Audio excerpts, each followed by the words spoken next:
As the year 1890 dawned on the world, the cogs in the political machines of nations began to turn.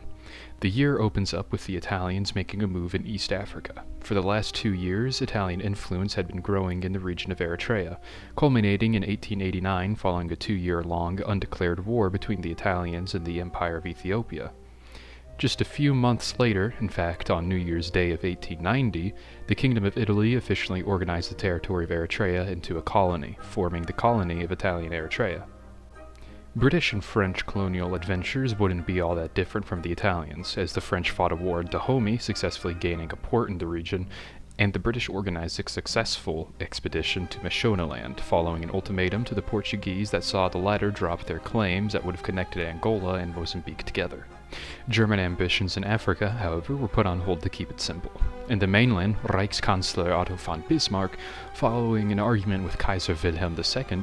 resigned his position as Reichskanzler and Minister-President of Prussia, halting talks that the Germans were having with the British. He was then replaced with a yes-man of the Kaiser, Leo von Caprivi,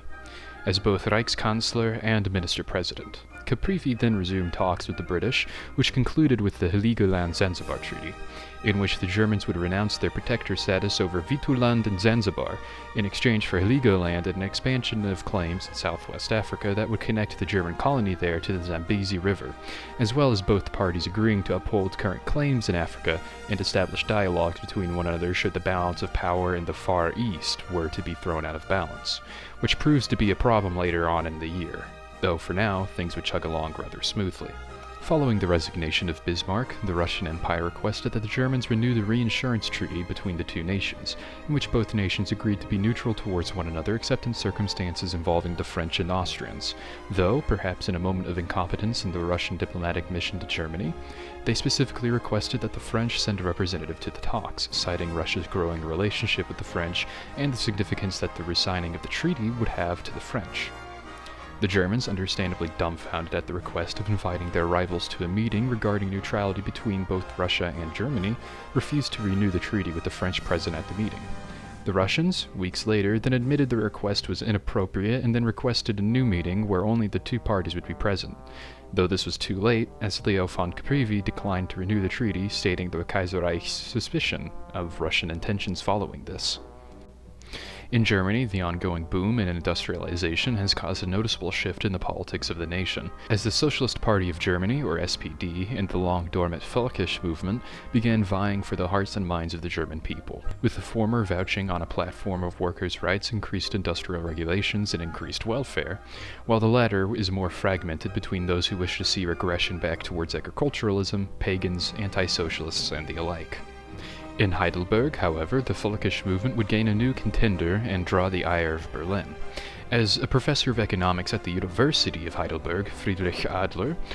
would form a pro-Völkisch club, drawing members from the student body as well as curious citizens from and around Heidelberg.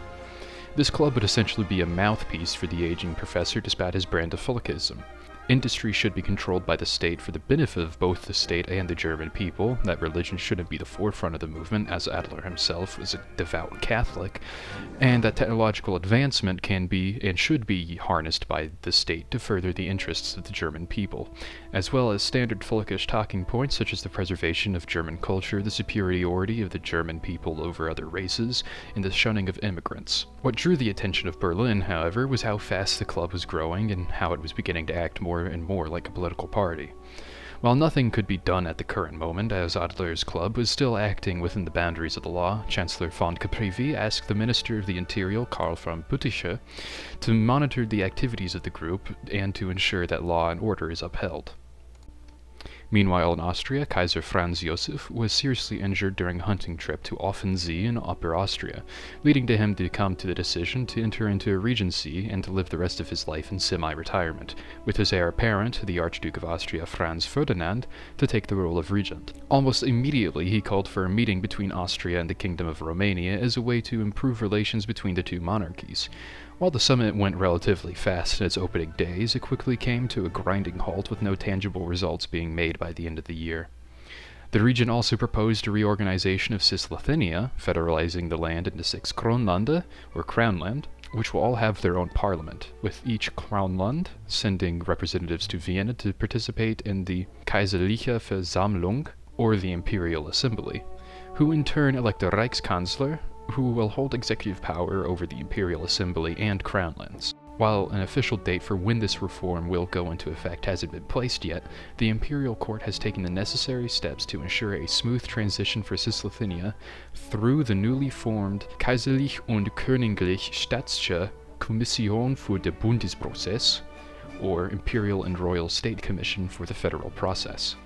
The Balkans would also have some interesting headlines, such as King Alexander of Serbia calling for a holy resistance against the Ottoman Empire, with this call going nowhere and not even warranting a response from Constantinople.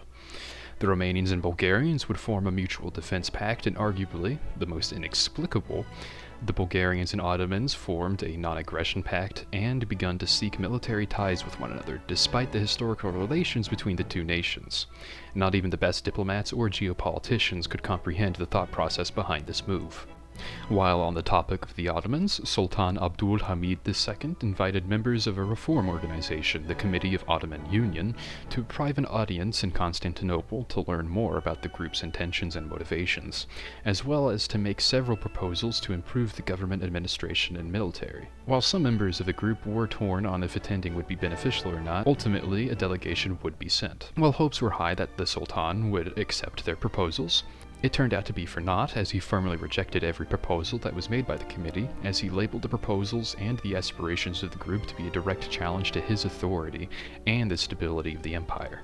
as well as issuing warnings to the committee which effectively read as a demand to cease their operations immediately. In the Americas, the Mexican Republic, without any notice, would request a union between it and the nations of the Caribbean and Central America. Almost immediately, this request was declined by every nation and drew the ire of Washington, which would be a recurring theme for the year, with President Benjamin Harrison issuing a warning to Mexico that further actions like this would be determined to be in violation of the Monroe Doctrine, and would not be tolerated by the United States. The Americans themselves were undergoing some internal changes under the presidency of Benjamin Harrison. The Sherman Antitrust Act of 1890 and the U.S. Marshals Act gave the federal government the instruments to break up the monopolies that had controlled critical parts of the American economy for years now.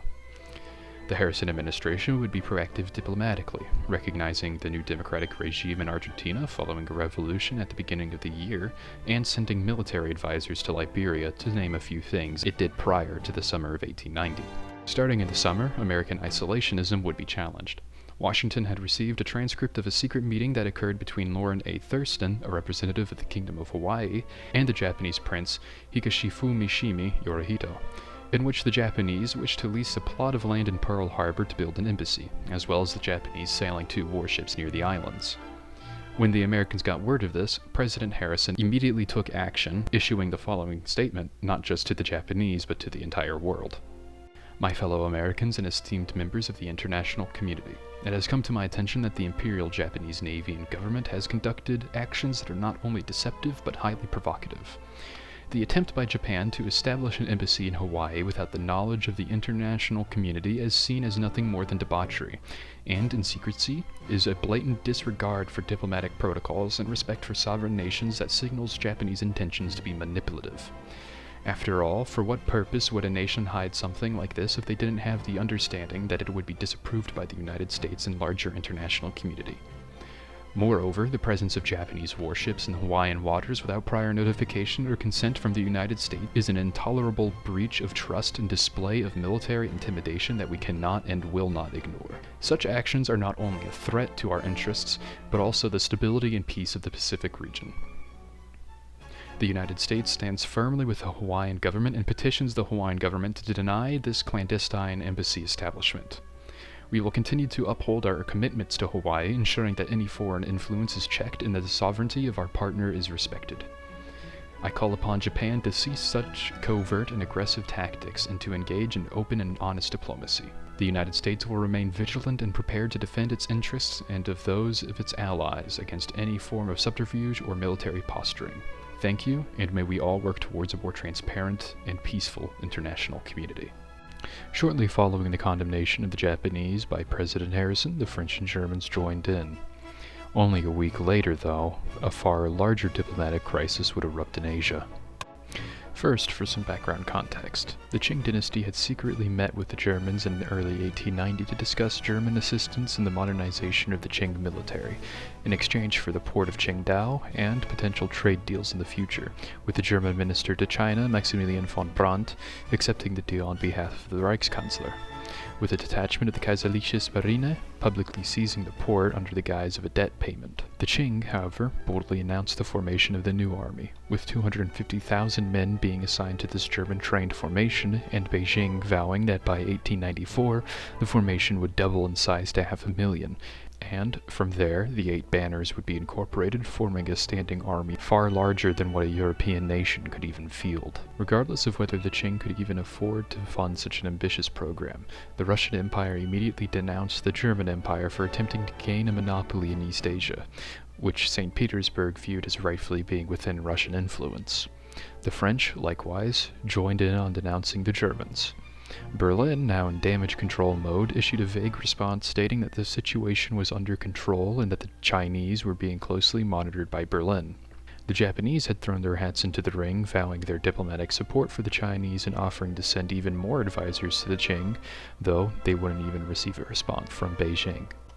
The Russians were furious at the Japanese for offering this kind of support, with the Tsar issuing a warning to the Chinese and Japanese to re-evaluate their choices. The Americans, due to trade interests with China, and the British took interest in the unfolding crisis, with the Americans calling for a summit in Westminster between the US, France, and UK regarding how to handle the situation. Cracking under pressure, the Germans recalled their advisors from China, but notably kept a hold of their possession in Qingdao, with the Russians interestingly recognizing German sovereignty over the port. This, however, infuriated Paris and London as they denounced the German Empire for being in breach of international law by keeping Qingdao, with the British in particular issuing a scathing remark, declaring that the Germans were either too incompetent to understand diplomatic convention, they cannot be trusted to uphold diplomatic convention, or that they schemed to not obey the terms of the agreement they made with the Qing in the first place. Berlin, however, still attempted to make its point on the international stage and requested a seat at the Westminster Summit, with the purpose of the meeting very much geared towards removing the Germans from Qingdao. Berlin argued that it should get a say over its territory, and that the Westminster powers were intentionally attempting to isolate the Germans and humiliate them on the global stage. The requests to join were denied, with the German Empire preparing itself for war over the crisis, vowing that it would not accept the demands of Westminster, should Germany not be given the respect it rightfully deserves as a great power. Austria and Switzerland, concerned at the prospect of this crisis boiling over into a war, offered to hold secondary negotiations in a neutral territory, with Austria suggesting them to be held in Sweden and Norway should the Westminster powers deem the empire to not be neutral enough. This, however, was denied by both the British and French, with the French and Austrian governments essentially arguing over the necessity of secondary negotiations. The French outright refused any form of negotiation with the Germans, stating that the illegal occupation will not be allowed to continue to exist. The Austrians, in response, accused the French of intentionally escalating the conflict by not holding new negotiations and pledged their support to Germany. Europe stared into the deep abyss of war as the Westminster powers issued their ultimatum to the German Empire: leave Qingdao immediately or face consequences that had yet to be determined. As both sides geared up for war, the Russians came up with a plot to end the rising tensions and guarantee peace in Europe. The Russian Empire would pay the German Empire 15 tons of gold if they were to leave Qingdao. However, if the Germans didn't accept this offer, then Russia would join the Westminster powers. Germany begrudgingly accepted this offer and left Qingdao. Europe was saved from war thanks to the Russian Empire, though had left the German government in a state of chaos after Leo von Caprivi resigned after the crisis, though at least the concert of Europe kept playing its song, as it had since 1871.